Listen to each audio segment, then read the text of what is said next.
Albanian terror. Albanian terror against Serbs began in the late 17th century and continued until 1912. The first major attack on the Serbian population was recorded in 1574 when, under the leadership of Alasu Pasha, around 2,000 Serbs were killed around Dikovica.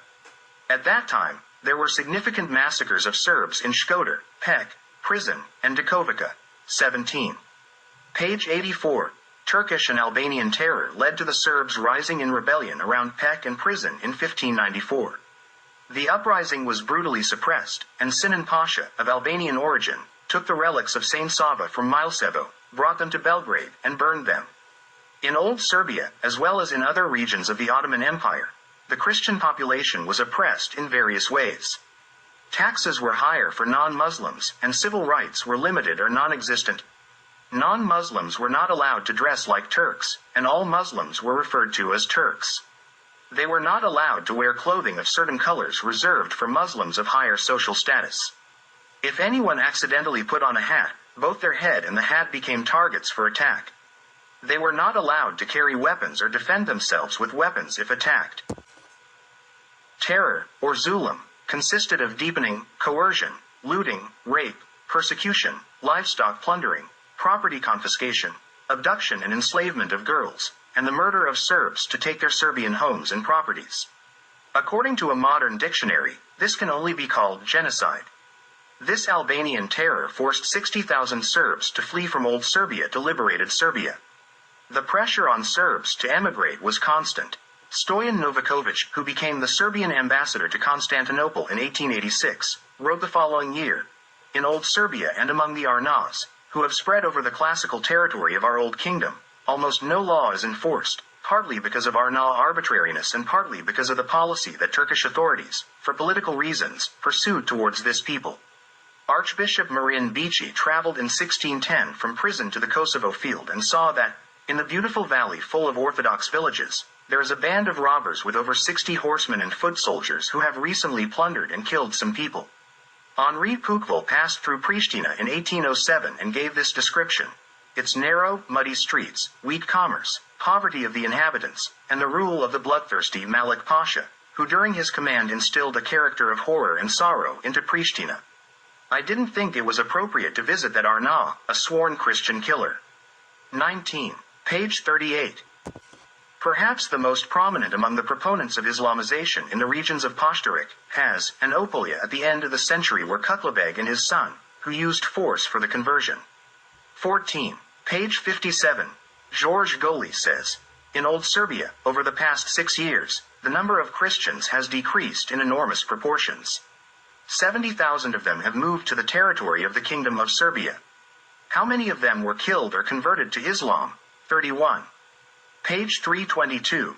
Goli wrote this in 1902. He then says, "The surroundings of Prison, together with Jeremiah, are the happiest land on earth." 31. Page 351. Those from Debar kill to steal. Those from Jakovica kill out of fanatical madness.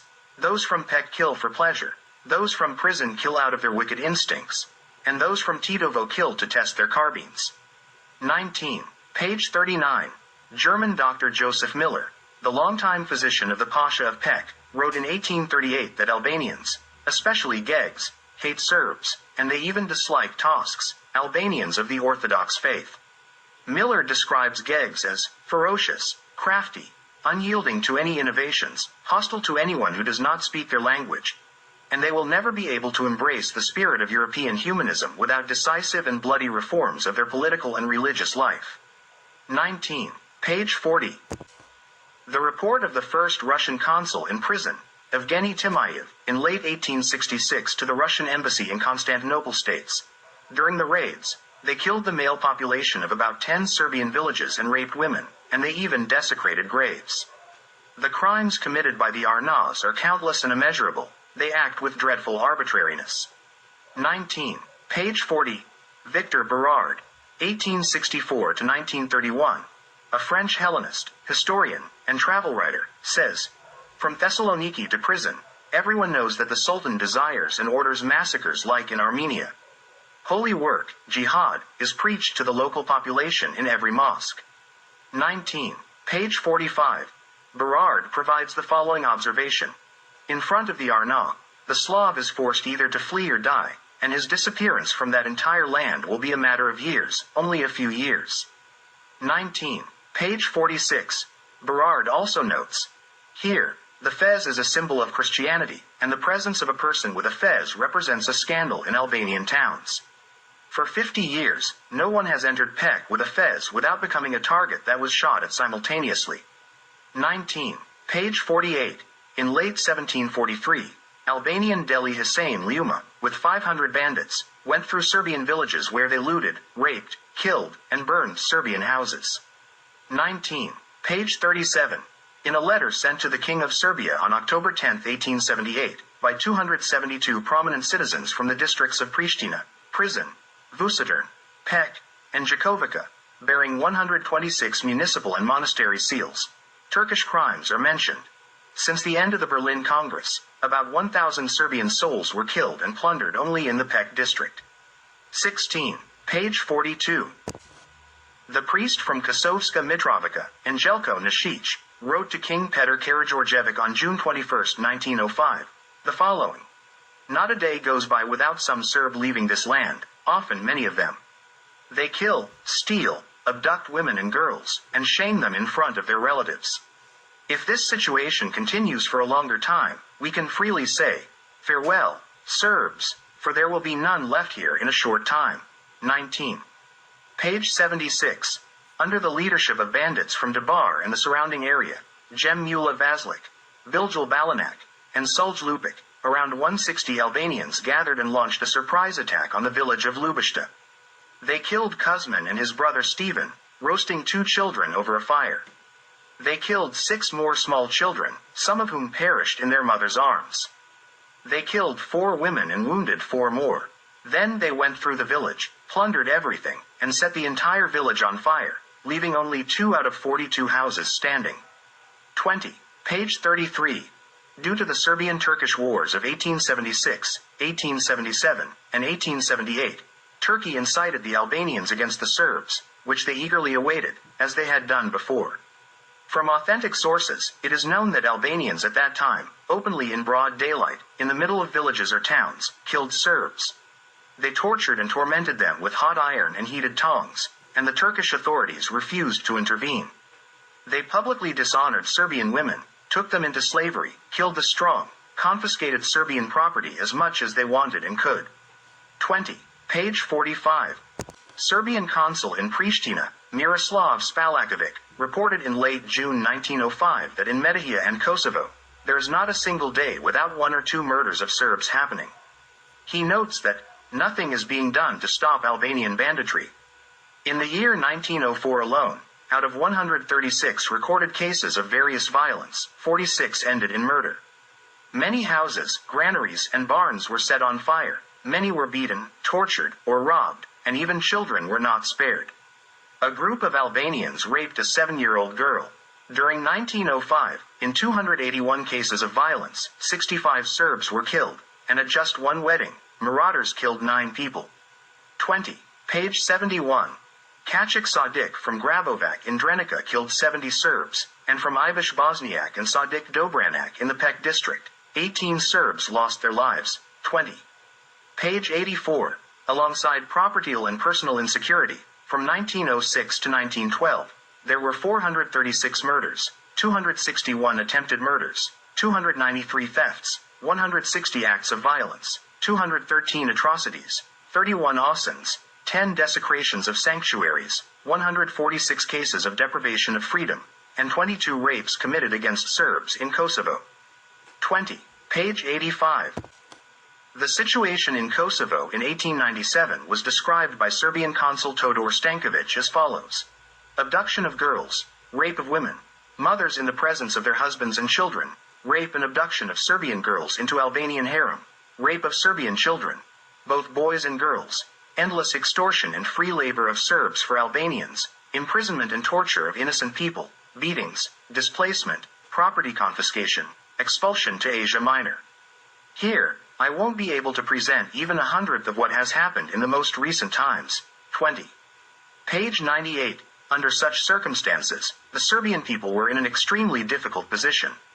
In order to preserve their lives and property, Serbs first adopted Albanian clothing. Some even started shaving their heads and wearing fezzes like Albanians.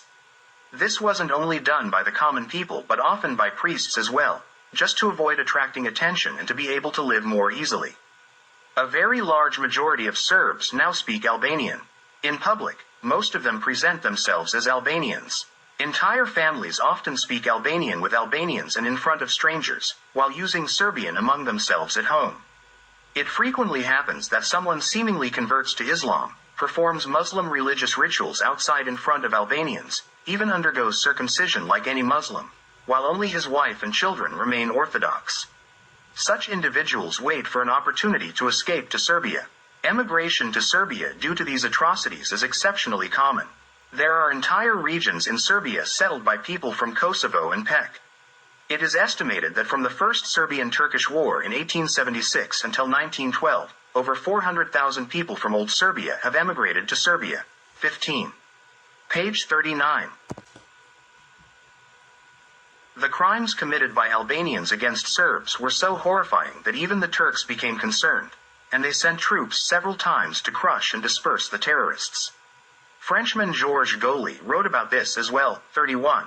Catholic Archbishop Matija Masaryk wrote about the Albanians in 1760, stating that their behavior was like that of bandits, stealing lambs, sheep, chickens, honey, butter, and hay for horses.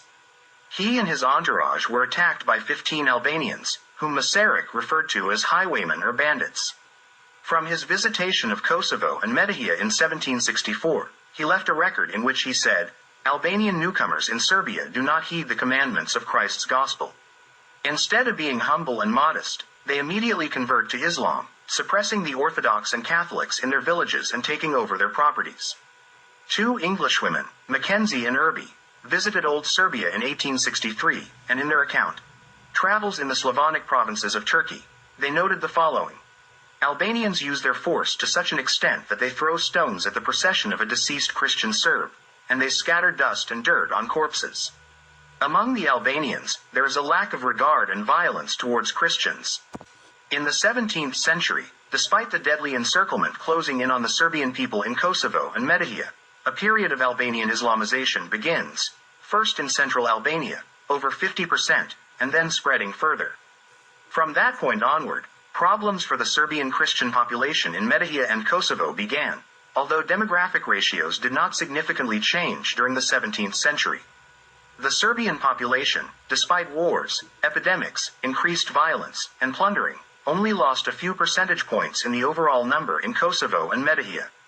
The decisive change occurred with the Great Migration of 1690 and the subsequent influx of Albanians into the regions of Metohija and Kosovo in larger numbers. This was accompanied by partial Islamization and later Albanization of the Serbian population in Kosovo and Metohija who had been disenfranchised. When the once great Ottoman Empire began to weaken, violent Islamization was increasingly enforced, and unfortunately, Albanians became the main Ottoman instrument of oppression and a bloody scourge against the Orthodox Christian population of Kosovo and Metohija, as well as the wider Balkan. 42, page 25.